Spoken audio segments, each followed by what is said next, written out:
Okay, good morning, everyone. So today I will continue our discussion from last week's.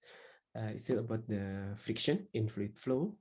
So basically, uh, friction that happens between layers of fluid and also between the layers of the most outer layers of the fluid and with the internal side of the pipe wall will create friction, right? So the friction will create the energy loss during the pipe flow. So the total energy contained in the fluid during the flow will be decreasing.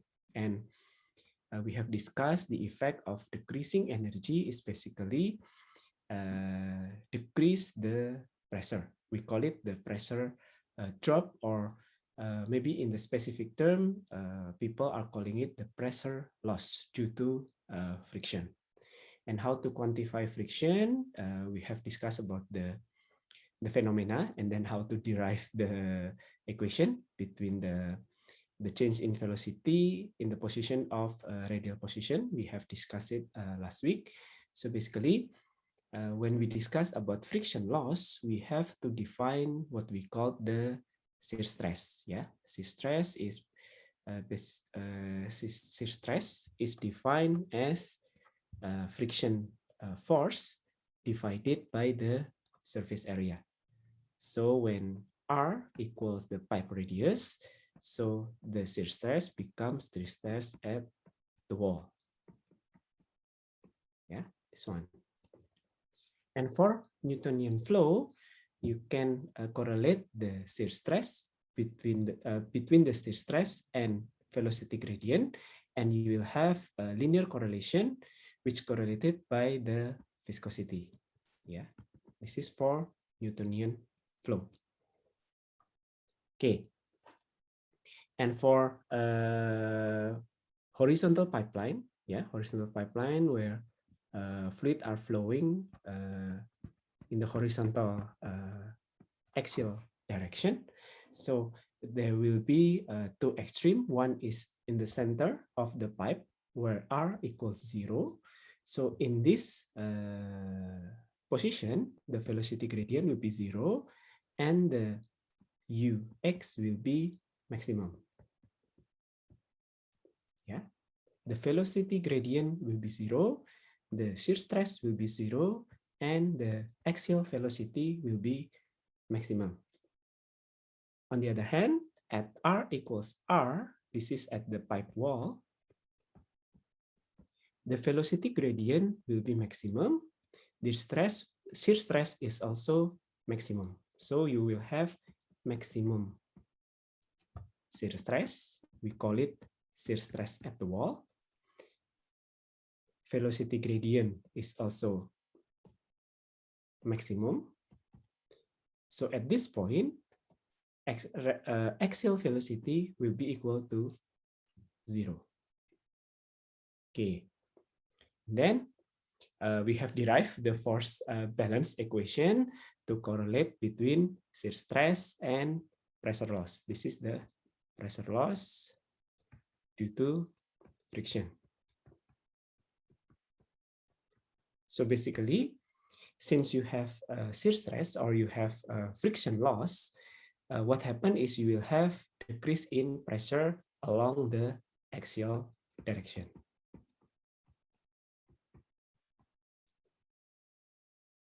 How to correlate these two? We can get this equation by deriving the force balance. Yeah, you can get the correlation between shear stress and pressure loss or pressure gradient in axial direction. It means along the axial direction, you will have decreasing pressure. Okay, then how to formulate the friction? You can formulate as friction force. Basically, yeah, this one is the friction force. Yeah, this is the friction force. And then you can formulate the friction also as friction heat. Friction force, the unit will be Newton. Friction heat, the unit will be Joule. So you will have this correlation. And also we have discussed, we can also express the friction as the friction energy per unit of mass. We call it specific energy. The unit will be joule per kilogram. Yeah, so small EF represents friction loss or friction heat loss, yeah, in the unit of energy per mass. You have this correlation, yeah, and this one by correlating all the parameters involved in the pipeline.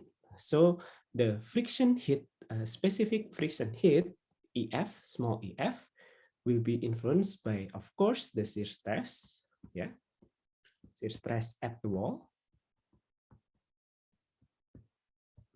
This is the density of the fluid density. This is the pipe length, and this is the pipe diameters. Of course, the diameters will be the inner diameter of the pipe. Okay, since you express the friction heat loss as specific energy, so you have to put it into the Bernoulli as the correction, yeah. So you now add friction heat loss in the Bernoulli as one other energy component beside pressure, kinetic, and potential energy. But since the unit is joule per kilogram or specific energy, so in terms of specific energy, you can write this one.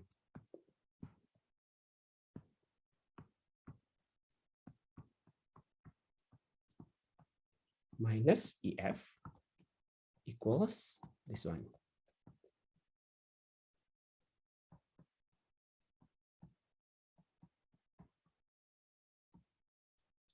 Yeah, don't forget EF, you put it on the left with minus sign. If you want to change to put it on the right, then change the sign into plus sign. Yeah, this is what we have discussed from last week. So before we continue, do you have any question?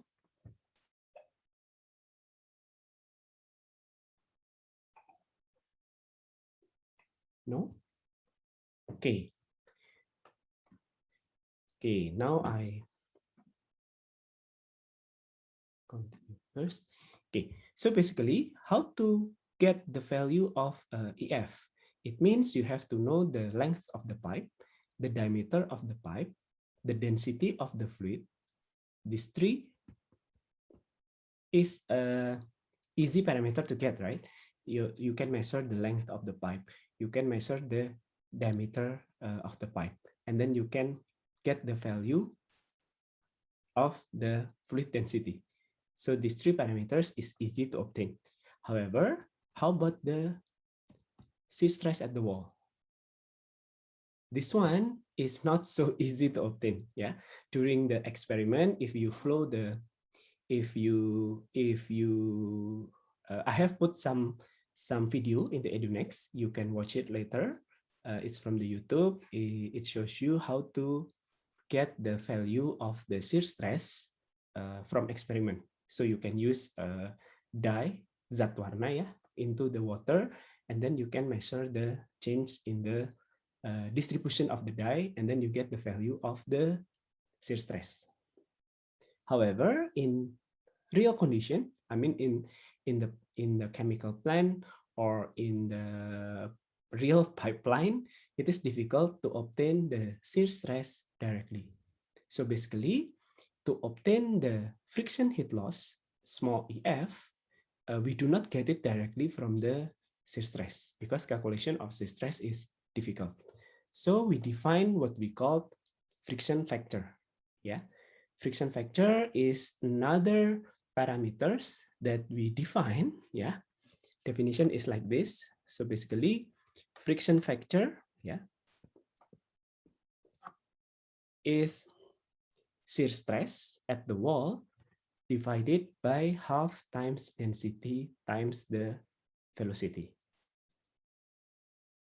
But still have shear stress, like this one.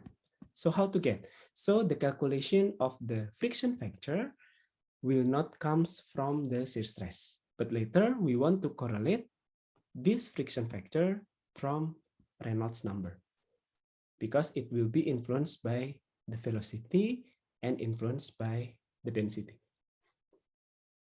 Ya, jadi perhitungannya adalah dengan melewati atau dengan menghitung faktor friksi dulu. Tapi faktor friksi ini nanti tidak dihitung dari shear stress. If you calculate friction factor from shear stress, then the same problem with this one, right? So we calculate the friction factor from Reynolds number. Okay, by definition, you can see from the equation.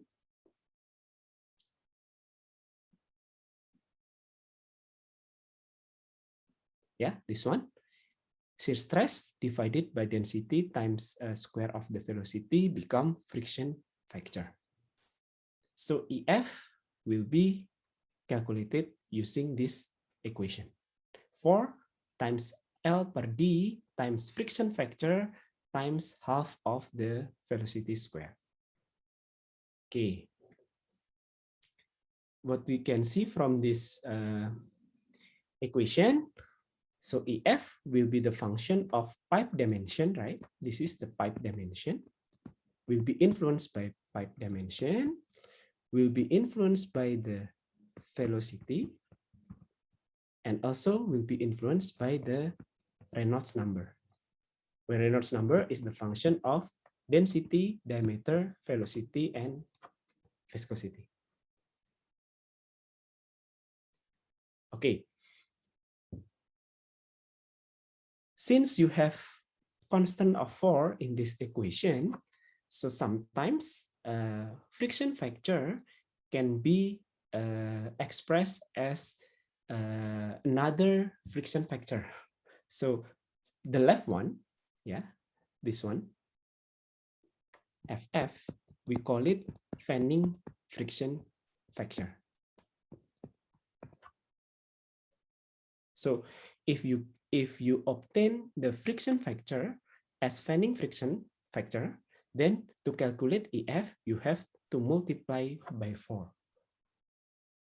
But this one, we call it Moody friction factor. Basically, Moody only incorporated the 4 constant into the friction, into the fanning friction factor. So basically, this one. So if you have the friction factor as the Moody friction factor, so to calculate the EF, you don't need to put 4. Just remember this one. Ya. Jadi kalau nanti friction factor itu adalah didapat dari perhitungan, kemudian dapatnya adalah fanning friction factor, jadi untuk menghitungnya Anda perlu kalikan 4. Tapi kalau nanti dapatnya sudah sebagai Moody friction factor, itu di perhitungan EF, jangan dikali 4 lagi ya. So you don't have to put 4 in the EF calculation. Okay, any question until this part?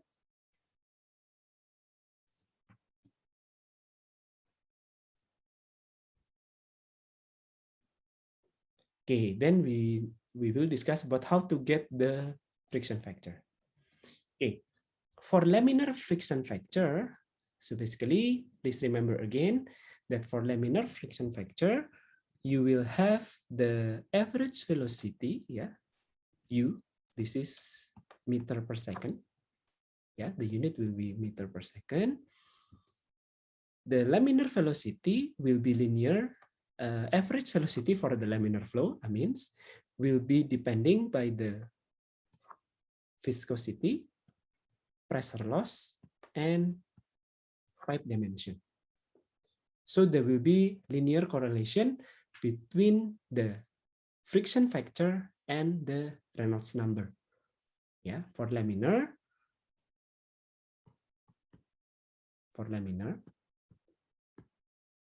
the friction factor will only be influenced by Reynolds number, and it will be linear. Because you remember again, when we derive the Where is it? This one, yeah. When we derive this one, yeah, in laminar situation, we understand that the change of the velocity, yeah, velocity gradient, change of the axial velocity along the radial position will be linear to uh, the position of the layers, right? Yeah. So by this definition, we can get this one, yeah. Hey, sorry. Yeah, we can get this situation where you have maximum shear stress at the wall and minimum shear stress in the center. Then you get laminar profile. That's why for the laminar profile, you will have linear correlation between shear stress or between friction factor and Reynolds number and velocity, basically. Because velocity will be correlated into the Reynolds number, then you will have linear correlation between the friction factor and Reynolds number. And it is defined, it will be inversely proportional.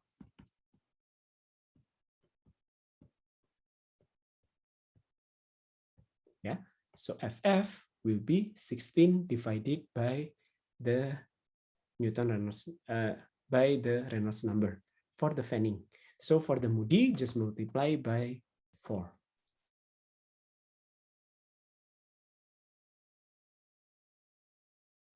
Okay. Any question until this part? So for laminar, only for laminar, Reynolds number is less than 1,000, sometimes less than 2,000. Yeah. So you can use this equation to get the friction factor. How about the turbulent? Then for the turbulent, it's not only influenced by the Reynolds number. Yeah, the friction factor will not only a function of the Reynolds number, yeah, but also will be influenced by what we call roughness of the pipe. Yeah, we call it epsilon over D. Epsilon is the roughness height and D is the pipe diameter. This is the roughness. Yeah. So this is found by Nicordase, which held the experiment. In 1933, he found that the friction factor is not only affected by Reynolds number, but it's also affected by the pipe surface roughness. Yeah, the parameter will be epsilon over D. And the correlation, you don't need to you don't need to memorize the formula, but basically in the turbulent flow, yeah, for the turbulent flow where the velocity is very, very high, some experiment have found that for a very smooth pipe means the roughness is very, very low, yeah, almost zero, then you can use the Prandtl equation. But if you have very high velocity, yeah, very high Reynolds number, then you can have Nicordase equation.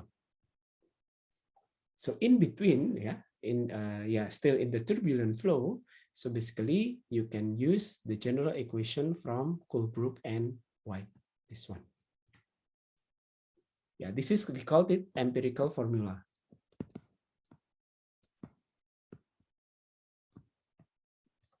Do you know the empirical formula?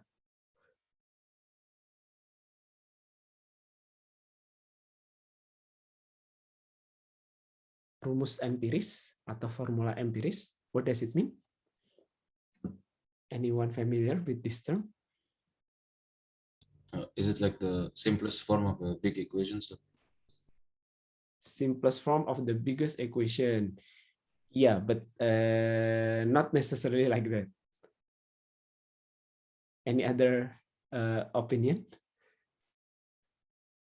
Derived from experiment. Yeah, it is the one that we derive from experiment. What will be the lawannya itu apa? What will be the opponent of the empirical formula? Do you know the term? Is it molecular? Not molecular, but start Expanded with form? M. Oh, no, Yes. I'm wrong, sir. Sorry. I said expanded. I'm wrong, sir. Oh, okay. It starts with M also, but not molecular.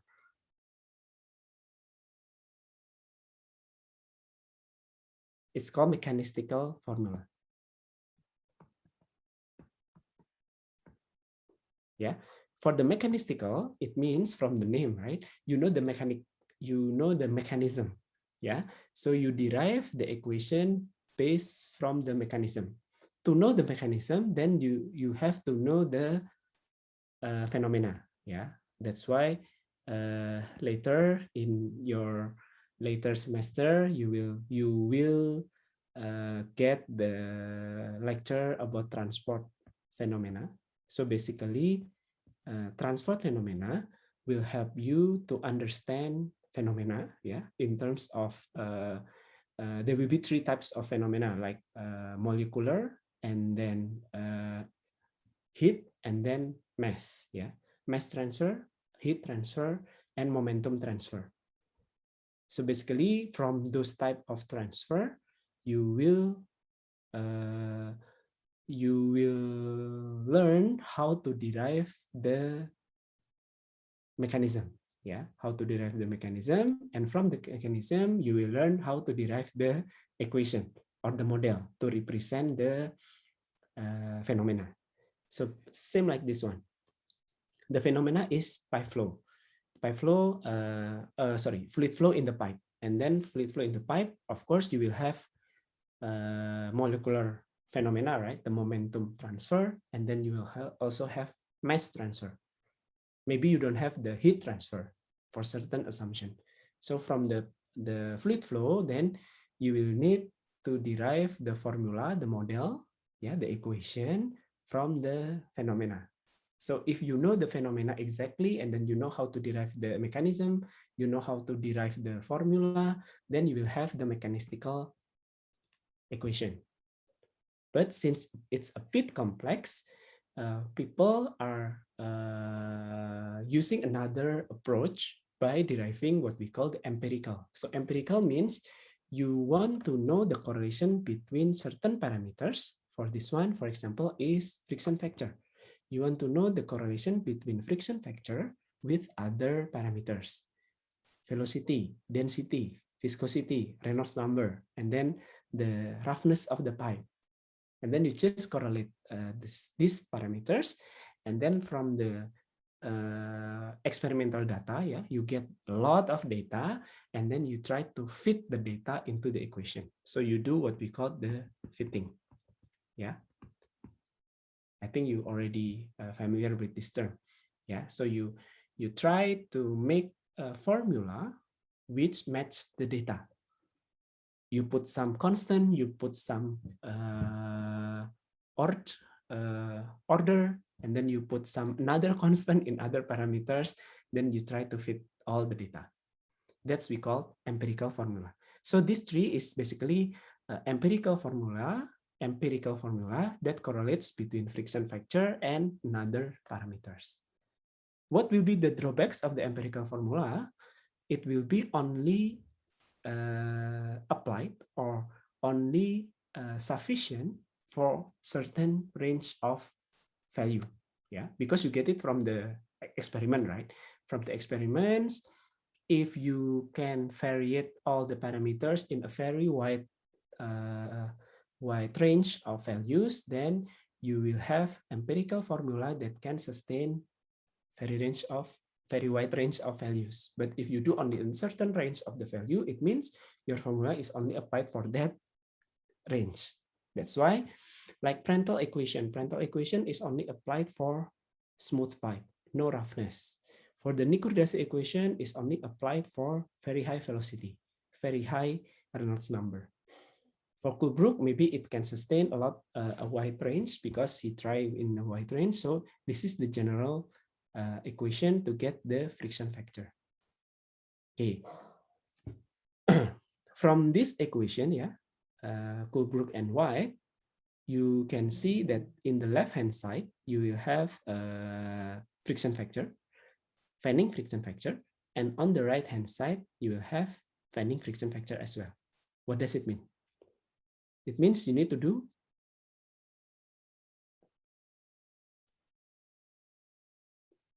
kalau Anda melihat di kiri ada kan Anda mau mencari parameter friction factor. You want to find out the friction factor value. On the left-hand side, you will have friction factor, and on the right-hand side, you will have friction factor as well. It means that you have to do what the terms in computational or in programming. If you have same parameter on the left and on the right,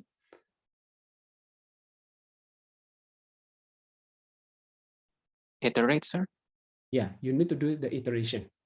Yeah, it means, for example, you want to calculate the friction factor at certain Reynolds number, then you put the Reynolds number, you will have the value of this one, right? The epsilon and d roughness and the diameter of the pipe, you will have the value. Yeah, Reynolds number, you will have the value.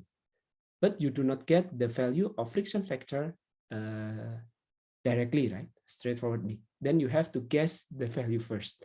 You put this one and do the iteration until the left-hand side and the right-hand side of the friction factor will get the same value. Ya, jadi Anda harus menebak dan melakukan iterasi sampai nilai di kiri dan kanan friction factor-nya sama. If you want to use this Coolbrook and White equation, then you have to do the iteration.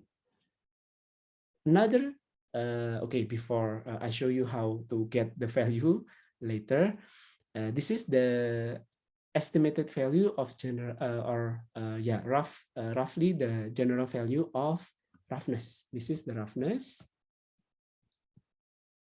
You can see the difference of epsilon value between different material type, whether it's concrete, cast iron, steel, and then PVC, for example. You can see it will be different.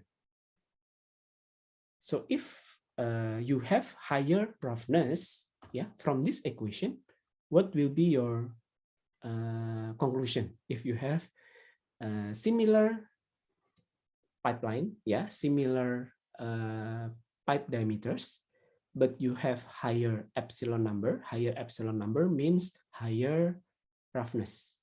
For example, like this one, which one is it? Cast iron or concrete? Yeah, concrete will have higher roughness compared to the stainless steel. It means if you are using this equation, right, between Nicordase or Coolbrook and White, higher epsilons will have higher friction factor, right? Yeah. So pipe with higher roughness will create higher friction loss. Yeah. So if the epsilon is higher, then friction factor is higher. So if friction factor higher is EF is also higher. It means higher friction loss. Higher friction loss means you have higher energy loss. And vice versa. So if you are using smooth pipe or maybe smooth steel, glass pipe, smooth steel pipe, then you will have less friction factor. Okay. Another way to calculate friction factor is to use this diagram. Yeah. This diagram correlates between fanning friction factor. Yeah. So you have to read carefully the title of the graph. Yeah. This is the fanning friction factor. So it's not, because another graph will state it's Moody friction factor. So you have to know the difference, and then when you get the value, you have to know when to use multiply by 4 or not to multiply by 4. Okay, for this one is from the fanning. Yeah, this is the laminar region. Laminar region, as you can see, the graph is straight line. Yeah, because you have inversely proportional correlation between friction factor and Reynolds number. 16 over Reynolds number. Okay, this one is for the laminar, and the right one is for the turbulent. Yeah. So this is the turbulent. What will be the differences in each color? This represent the roughness. So epsilon over D, we call it relative roughness. Yeah, epsilon divided by D. So this one is 4 times 10 to the power of -2, and the last one is 5 times 10 to the power of -7. So which one is the highest, the top one or the low? Which one has highest roughness, the top one or the low one?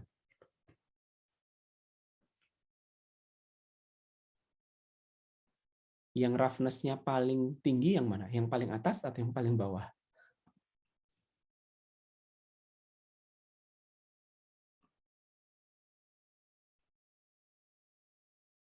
Yasmin? Yes, sir. Yeah. I think that it's the top one. Yeah. So it means, sorry, this one roughness is higher. And this one, the lowest one, is smooth pipe. Yeah, that's why you have this one. So the lowest graph is the smooth pipe. It means the roughness will almost 0. Okay, from the turbulent area, so this one is the turbulent area. Yeah, you can see from the Reynolds number. Yeah, this one is the Reynolds number. What you can see from this graph, if you increase the velocity, yeah, if you increase the velocity, it means you increase the Reynolds number. What will be, what happened with the friction factor? This is the friction factor.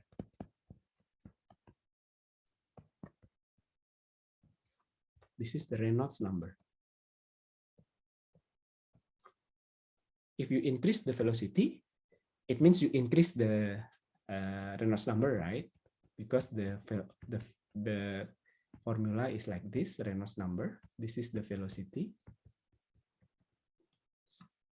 What will happen with the friction factor? Lydia? It decreases, sir. Okay, if you increase the Reynolds number, the friction factor will decrease, and then will it be continuously decrease? At some point, it will stay constant.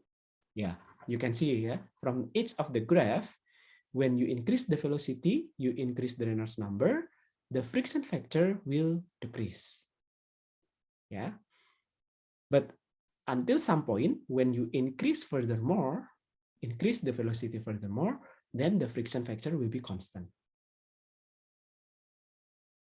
Okay, from this graph, you can see if the pipe roughness is higher, then the friction factor will always be higher. Yeah, but you can see if for the less rough pipe, yeah, the decrease in friction factor will be more significant, right? When you increase the velocity, ya. Jadi untuk pipa yang semakin halus, ya, semakin ke bawah kurvanya.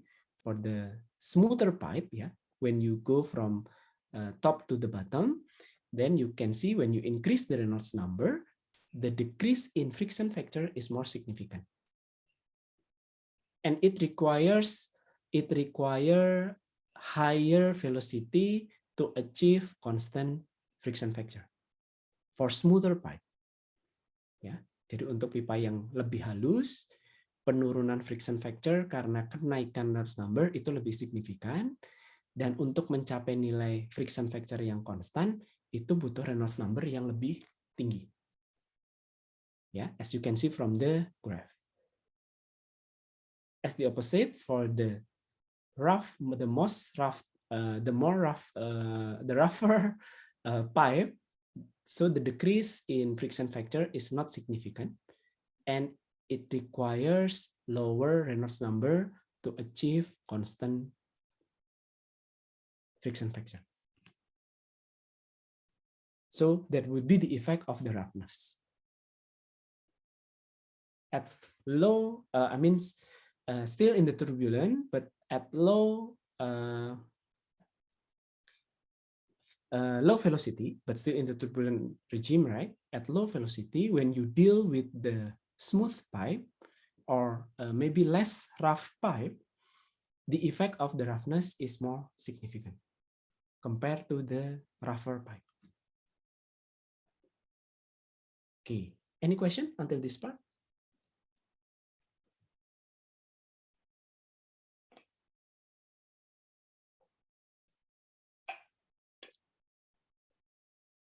So this graph is basically generated from the equation from the Coolbrook and White, the general equation. How about the, okay, this is the laminar. This is the turbulent. How about the transition? Maybe you have question. How to calculate friction factor in the transition?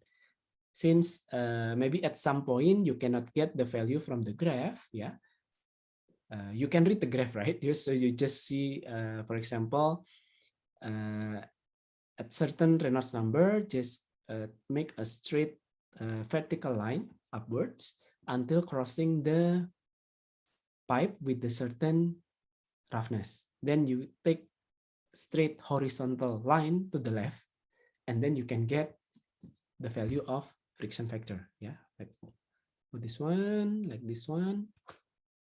For example, you want to have the value of the smooth pipe, then you take the straight line. Just pretend this is the straight line. Okay, then you can get the friction factor. And since you have fanning friction factor, then you have still to multiply this one. Okay, yeah. Okay, any question? Okay, if you have no question, then I'll continue. For the transient flow, yeah, between laminar and turbulent, if you cannot get the value of the friction factor from the graph, then you have to do it using this Coolbrook and White equation. It means you have to do the iteration.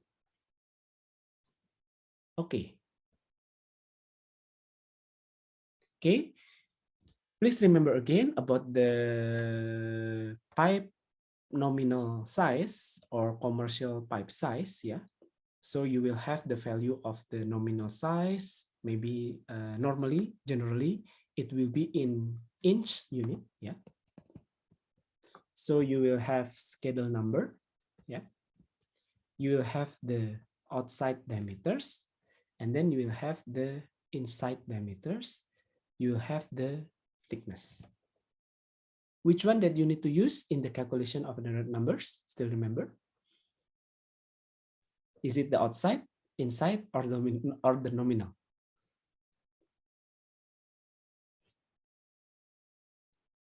It was the inside, sir. Yeah, you need to use the inside diameters. Yeah, for the case like this one, you have pipe with certain thickness, and the fluid is flowing in this area.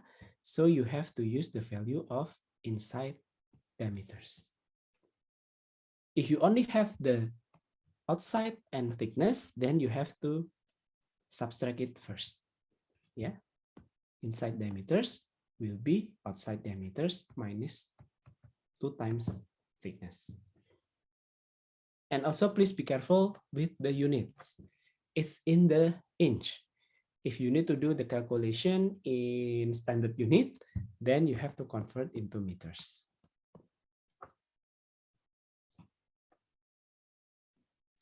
Okay, there's several value of the commercial pipe size. You can just open the textbook, maybe from the Gian Koplis or the McCabe or maybe from the Paris handbook. Yeah, I think for chemicals and chemical engineering student, you will need to familiar with our handbooks. It's called Paris Chemical Engineering Handbook. So you can get the value of this commercial pipe size. It will be different depend on the materials. Yeah, like for the schedule number for steel pipe or copper pipe, or maybe the concrete pipe, or maybe the PVC pipe, it will be different. So you need to make sure for the calculation what kind of the pipe that you will use. Okay. Any question? Okay, so we have learned about the EF. Yeah, EF, and then you have learned about the friction factor, whether it's in the fanning or the Moody, and then how to correlate friction factor, how to calculate EF from FF, and then how to put it into the Bernoulli equation. Please remember the concept. Okay, so basically if you have a fluid flowing in straight pipeline and the constant diameters, for example, from position 1, you have velocity as U1, and then the pressure P1, and the head Z1, and then fluid is flowing to the position 2 when you have the second velocity, second pressure, and the second head. So please remember that for incompressible fluid,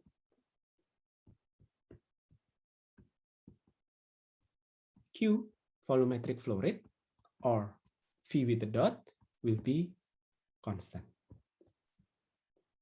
Okay, and you can correlate how to calculate volumetric flow rate as the function of velocity and the pipe size. The standard unit will be cubic meters per second. Okay, basically when you deal with the fluid flow in the pipeline, so parameters that generally you need to consider is the flow rate. Flow rate can be in the terms of mass flow rate or maybe volumetric flow rate. Yeah, the unit will be different, of course. And then how to design the pipeline. It means you have to design how big is the pipe. Yeah, what will be the diameter of the pipe? How long is the pipe? What will be the length of the pipe? Yeah, what will be the pressure? Yeah, how much pressure you want to be in the end of the pipeline? So it means how much pressure that you need to put in the beginning of the pipeline. Yeah, what will be the liquid flow rate? What will be the liquid mass flow rate? Yeah, that's the parameters that normally you need to calculate or you need to put into the design. Ya, jadi dalam perancangan atau desain sistem aliran fluida di dalam pipa biasanya yang ditentukan itu dimensi pipanya ya, dimensi pipanya itu ya diameternya, panjangnya, laju alir fluidanya gitu ya, tekanan di awalnya, tekanan di akhirnya. That what will be the parameters or variables that normally we need to consider. Okay.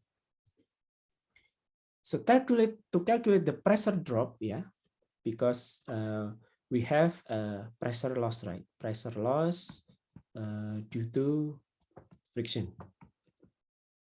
Yeah. And then pressure loss due to frictions will create pressure drop. Pressure drops mean you will have a decrease in pressure when your fluid flowing from one position to another position. How to calculate the pressure drop is basically by incorporating the Bernoulli equation. Yeah, this is the Bernoulli equation. Yeah. In the unit of specific energy, because you are using EF, small EF. And in this equation, you put it EF on the right with the plus sign. Same, right? Okay, first assumption, if the pipe have has constant diameters, it means the velocity at point 1 and at point 2 will be the same. You have constant velocity because K is constant or V is constant, and then density is constant. And then if the diameter, if the diameter or the area is constant, then the velocity is constant. Please remember this one, okay? Okay. And then to calculate the friction loss in terms of specific energy, you can use this equation. Yeah, EF will be equals 4 times friction factor times L over D times half time square of the velocity. It means you can use this equation to put into the Bernoulli equation. So you have, yeah, with the sum rearrangement, the correlation between the pressure difference, or we call it pressure drop, between position 1 and position 2 as the function of EF and the function of height difference. Because in this figure, the height is changed, ya. Ketinggian pipanya berubah. Pipanya kan ini nggak lurus horizontal ya, tapi miring. Okay. Then you can have this and this equation. Okay. Again, I remind you, not just memorize the final equation, but please understand how you can get this equation is from the Bernoulli. Okay, this one, yeah. And then if you want to know the value of the velocity, then you can just rearrange the formula. If you want to know the value, the volumetric flow rate, yeah, this is meter per second. If you want to know the volumetric flow rate, then just multiply it by the cross-sectional area of the pipe. Okay, if you want to know the value of the diameters, just rearrange the formula. So basically, this is the sum of the parameters that you want to design. Whether you want to design the velocity, yeah, it means if you want to know the value of the velocity, you have to know the value of the diameters. You have to know the value of pressure drop. You have to know the value of the density, etc. Yeah. If you want to know the value of the diameters, yeah, you have to know first the value of other parameters, ya kan? Jadi kalau untuk mendesain kan tadi sudah dijelaskan ya, antara Anda pengen menentukan kecepatannya, atau menentukan laju alirnya, atau menentukan ukuran pipanya gitu ya, atau menghitung pressure drop-nya gitu. It depends. Ya, you can calculate it basically using the Bernoulli equation, but please remember now you have to incorporate the friction loss.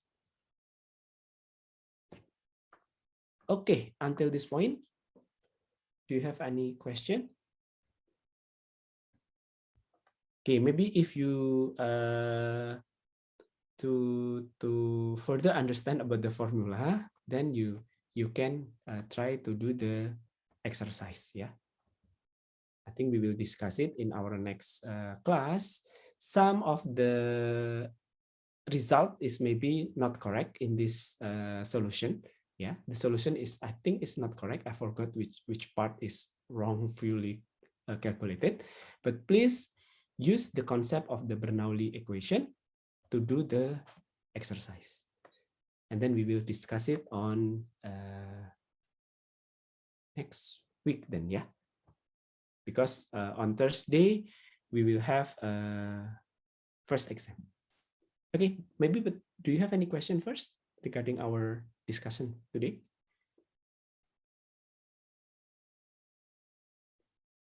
Okay, if you have no question, then please do the exercise, and then we will discuss it next week. Thank you so much. Good morning. Thank you, sir. Thank you, sir. Thank you.